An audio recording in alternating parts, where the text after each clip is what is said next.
रामकृष्ण हरी सर्वांना. मित्रांनो, बऱ्याच वेळा आपण जे काही करतोय ते चुकीचं आहे हे माहीत असताना सुद्धा आपल्याला एखादी गोष्ट करावी लागते.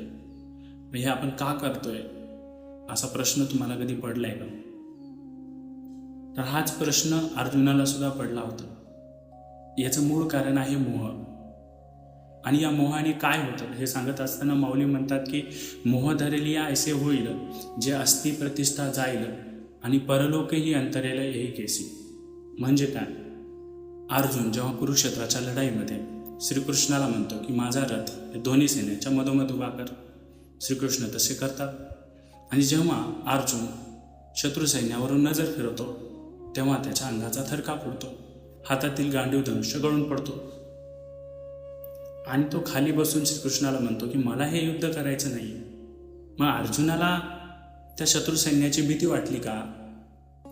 अर्जुनाला शत्रू सैन्यामध्ये असे महापराक्रमी बलाढ्य असे योद्धे दिसले की जेणेकरून तो तिथे घाबरला आणि मला युद्ध करायचं नाही असं म्हटला? नाही. याचं वर्णन करत असताना माऊली म्हणतात की जेणे संग्राम हरी जिंकिला, निवात कवचांचा टाव फोडिला, तो अर्जुन मोहे कवळीला क्षणा माझी.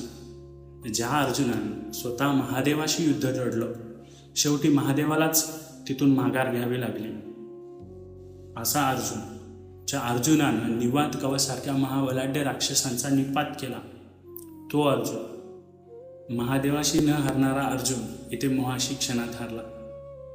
तर असं का झालं हे सांगत असताना माऊलींनी फार छान उदाहरण दिलंय. माऊली म्हणतात की जैसे भ्रमरभेदी कोडे, भले तैसे काष्ट कोरडे, परी कळिके माझी सापडे कोवळीये.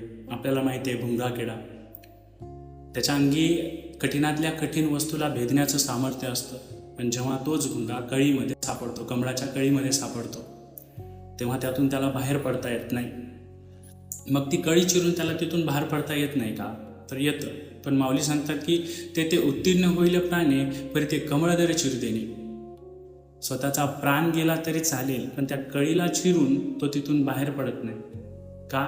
तर त्याचा स्नेह, त्याचं प्रेम त्याकडे करत असतं, कारण तिथूनच तो मध गोळा करत असतो. स्वतःच्या अंगी सामर्थ्य असताना सुद्धा भ्रमराला तिथे मोह उत्पन्न होतो आणि त्याला स्वतःचा प्राण गमावा लागतो.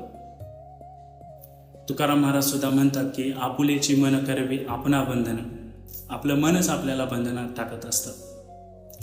रिअल लाईफमध्ये सुद्धा बऱ्याच गोष्टी चुकीच्या आहेत ते माहीत असताना सुद्धा आपण ते करत असतो, कारण हा मोह आपल्याकडून तो करून घेत असतो. मग अशा मोहामध्ये अडकल्यानंतर काय होते हे सांगत असताना ज्ञानेश्वर महाराज म्हणतात की मोह धरलिया ऐसे होईल, जी अस्ति प्रतिष्ठा जाईल. तुमची जी प्रतिष्ठा समाजामध्ये आहे, तुमची जी इज्जत समाजामध्ये आहे ते निघून जाईल आणि परलोकही अंतरेल.